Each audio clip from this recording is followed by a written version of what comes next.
नमस्ते दोस्तों, आज की जागरूकता चैनल में आप सभी का स्वागत है। मेरा आज का विषय बेटियों, महिलाओं, लड़कियों से संबंधित है। आइए समझते हैं। बेटे की गर्लफ्रेंड वह, बेटी का बॉयफ्रेंड नाना। आइए समझते हैं। एक तरफ यह कहा जाता है कि सबको समानता का अधिकार है, स्वतंत्रता का अधिकार है, लड़का लड़की बेटा बेटी एक समान। तो दूसरी ओर दोनों के जीवन के लिए अलग नियम कानून, सोच विचार, और इन सबकी बस एक ही वजह है, पुरुषवादी सोच, पितृसत्तात्मकता का दबदबा।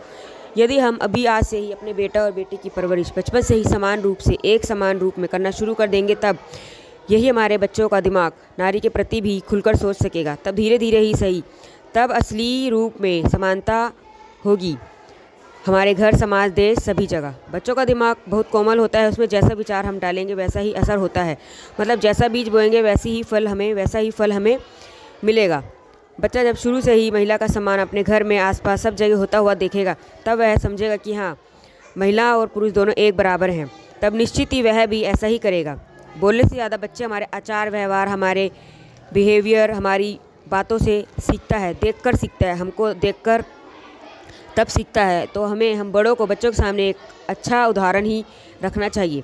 और गर्लफ्रेंड या बॉयफ्रेंड, इसका उल्टा मतलब या गलत सोच ऐसा क्यों समझते हैं? ये सब लड़की के प्रति कुंचित सोच है। साधारण भाषा में यदि समझे तो गर्लफ्रेंड यानी लड़की दोस्त और बॉयफ्रेंड यानी लड़का दोस्त।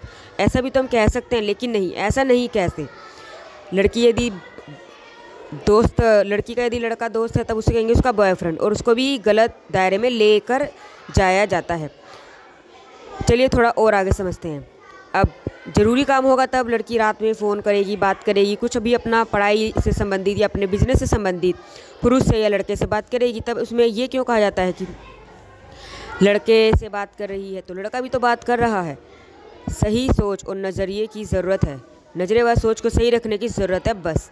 आज जब बेटी इतना पढ़ लिख गई है, तब वह यदि बॉयफ्रेंड बनाती है तब वह सोच समझकर ही अपना कोई भी फैसला आगे उठाएगी या बॉयफ्रेंड बनाएगी, ताकि उसके जीवन में कोई दिक्कत ना आए। लेकिन लड़कियों को हमेशा ही ताना मारना, उन्हें पीछे धकेलना, यही सब हम चारों तरफ देखते रहते हैं, क्योंकि उनको इतनी स्वतंत्रता नहीं है। और ये सब सिर्फ पितृसत्तात्मकता का परिवेश है। मजाक में भी हमें छोटे छोटे बच्चों, लड़का हो या लड़की, से बॉयफ्रेंड या गर्लफ्रेंड ऐसी बातें नहीं करनी चाहिए, या फिर उन्हें सही रूप में जो भी बातें बच्चों के सामने रखी जाए, क्योंकि बच्चा तुरंत ही सारी बातें सीख जाता है। बेटी, महिला के प्रति सोच सही करने पर पितृसत्ता का प्रभाव कम होगा। बेटी की भी अपनी भावनाएं हैं, उनका भी सम्मान करना ज़रूरी है।